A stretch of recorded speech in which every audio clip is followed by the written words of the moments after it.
Good morning. It's Sunday, April 28th, and I have come across an article today that is very interesting, and it has to do with Donald Trump's legal bill. Now, the Republican Party, apparently, is somehow or other mixed up in this mess. I'm not sure if they have paid any bills for Donald Trump for his legal problems, because his legal bills are astronomical, somewhere in the hundreds of millions of dollars. And the Republican Party doesn't have that much money. They don't have hundreds of millions of dollars to spend paying Donald Trump's legal bills. And his legal bills have nothing to do with his candidacy. So it would be illegal and improper for Donald Trump to use any funds for his legal problems taken from the campaign finance money that the Republican Party has amassed. Let's call it amassed. You know, the Republican Party has campaign finance law. So even if Trump could get the Republican Party, the Republican National Committee, to reshape the campaign finance laws, I don't know how much the party can help because of the size of his legal debts. And I don't think that he would have so much support from the members of the Republican Party, because he and his legal bills will bankrupt them. Now, Donald Trump has endorsed his daughter, Lara Trump, to be the Republican National Committee's new co-chair. And she floated the idea last week that the Republican National Committee should pay or help pay Donald's legal bills. And this idea, this suggestion, was met with quick opposition from party insiders because they recognize the fact that it would be a disaster to spend money on saving Donald's ass when they have more important things to do. Yes, he is right now the leading contender to be their candidate, but that may not work.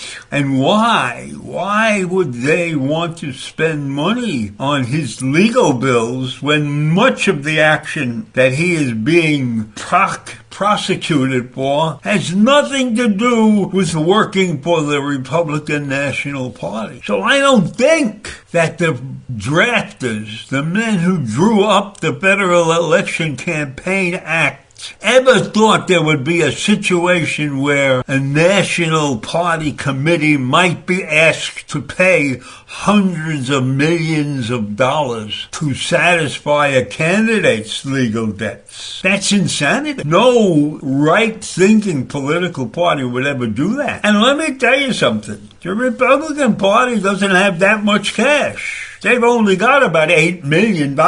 And Donald Trump's debts are $500 million, his legal debts. So even the thought, the idea that he could get the Republican Party to pay for some of his legal debts is impossible. They would put themselves bankrupt. It's ridiculous that anyone could even think that the Republican Party could pay his bills. The magnitude of the debt that Donald Trump is facing is huge. His bills fall into two buckets: legal fees that he owes his lawyers and the civil judgments that the courts have ordered him to pay. His judgments now alone total over $500 million.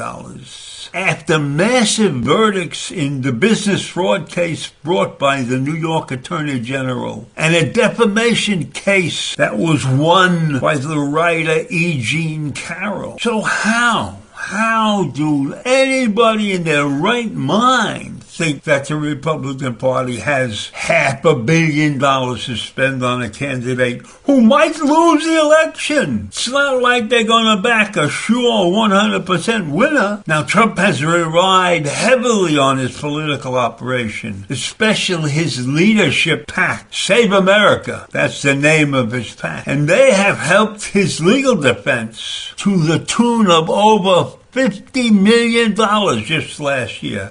And that's not his money. That's money that people in this country have donated to his PAC. And I can't understand why individuals can donate up to $5,000 a year to a leadership PAC, especially a leadership PAC run by a crook. And the donation limit, the total limit, if you spent 3 or 4 contributions on Donald, you're allowed to give him $41,300. That's insane. There ought to be something about this that helps us change the way we run our elections. Because right now, the reason that all these people donate is because they probably want favors. Not the little donors. The little donors don't expect anything. They think they're doing right by the rest of the country. But the big donors usually expect something. And we can see that when we watch things like Clarence Thomas riding on a boat and going on expensive trips,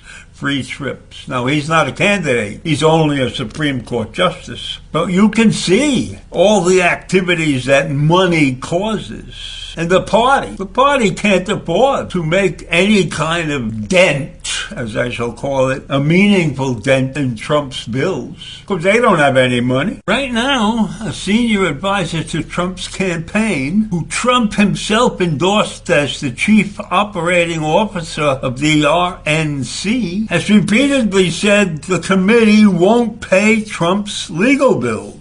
So high-ranking Republican officials are not going to pay his bills, so they say. But they did at some point help Trump pay his lawyers. The committee spent $2 million on 2 law firms that were working on Trump's cases in 2021 and 2022. But Trump wasn't an official candidate at that time. So maybe candidacies make a difference. But under the Supreme Court law, Citizens United ruling, parties cannot use money they raise from corporations or labor unions to pay the legal fees of declared candidates. And that's what a constitutional law professor from NYU Law School stated. So I leave you with this crazy situation here. Trump mounting up $500 million in legal fees.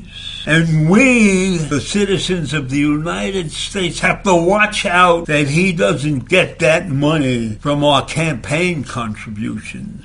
But I don't think that the Republicans will step away from that position. I believe the Republicans, as a group, are smart enough to avoid the situation of continuing to pay Trump's legal fees. And let's hope that's a good thing for the country and that Trump gets swept away when the legal decisions come down. So that's it for today. Have a great day. Bye.